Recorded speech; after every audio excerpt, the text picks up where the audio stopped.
going to look at this Cold Steel Tomahawk, and I'm going to show you some things I like about it and some things I'm going to improve. So I bought this mostly just for fun. I didn't really have any particular use or particular gear bag or anything like that I was planning to put this in. It was only about $38, so I just couldn't really pass it up. I have some other Cold Steel gear that I really like, and so that was part of the decision to get this. So it comes with this sheath, which just has a snap closure, and it kind of folds away in like an origami type style.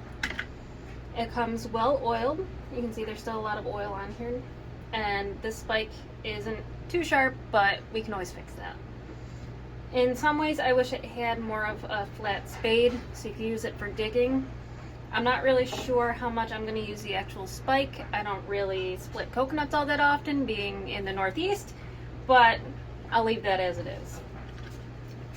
A lot of the reviews state that these screws come loose, so I'm going to take those out and add Loctite to them so I don't have any issues with the head flying away from the handle, because obviously that would be bad.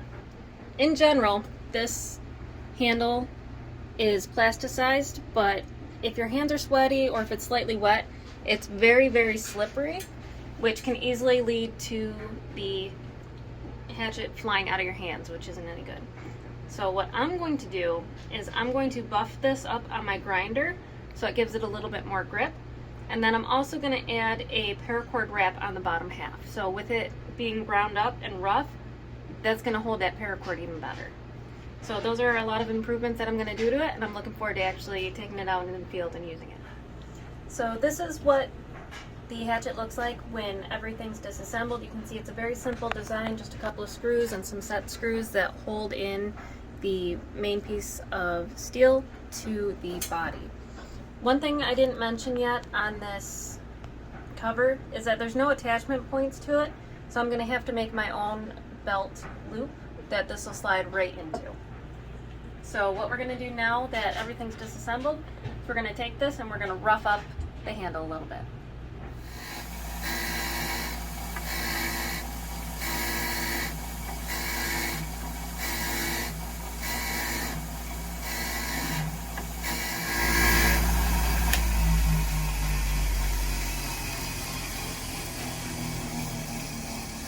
So you can see it's starting to turn a little bit lighter.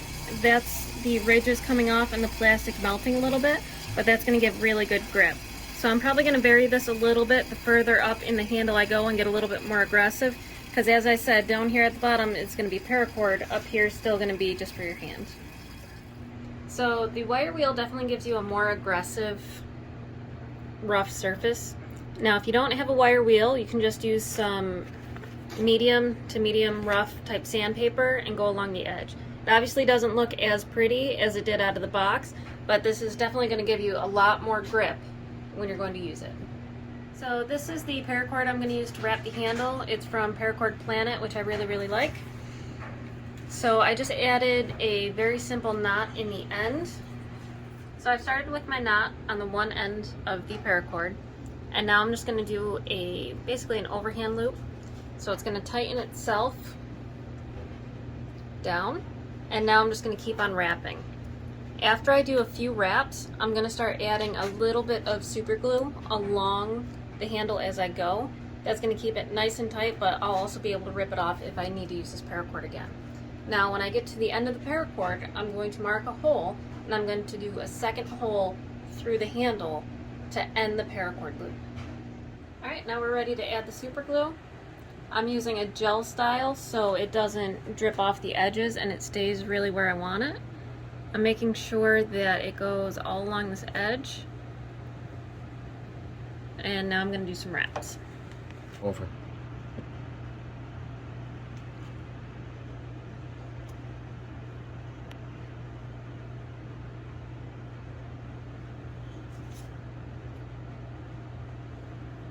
So I'm just about done with my wrap. I have a few more loops to go, but this is going to tell me where I'm going to put that hole. Now if I put it right here, that wouldn't really be enough to tie a knot and go through. So I'm thinking probably about here would be a good spot. So I'm rewrapping the last couple of wraps. Now on this last one, I'm going to go back underneath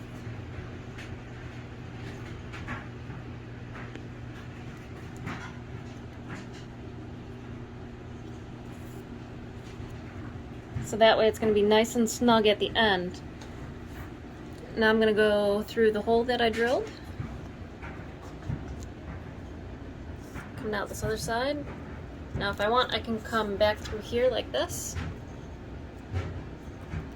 Go around one more time. I think this hole's big enough.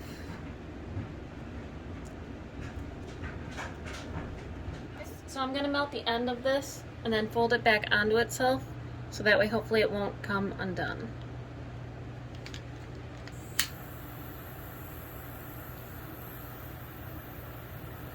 Try not to melt anything else while I'm doing this.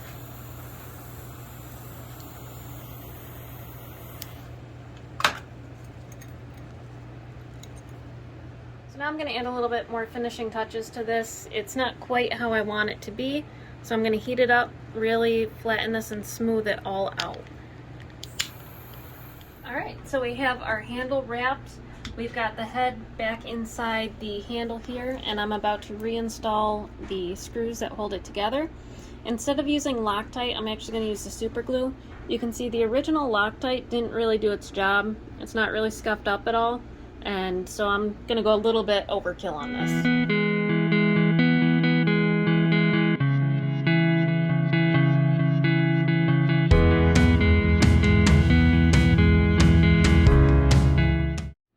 So that'll about do it. Now I have a very grippy hatchet, and I'm pretty excited to take it outside.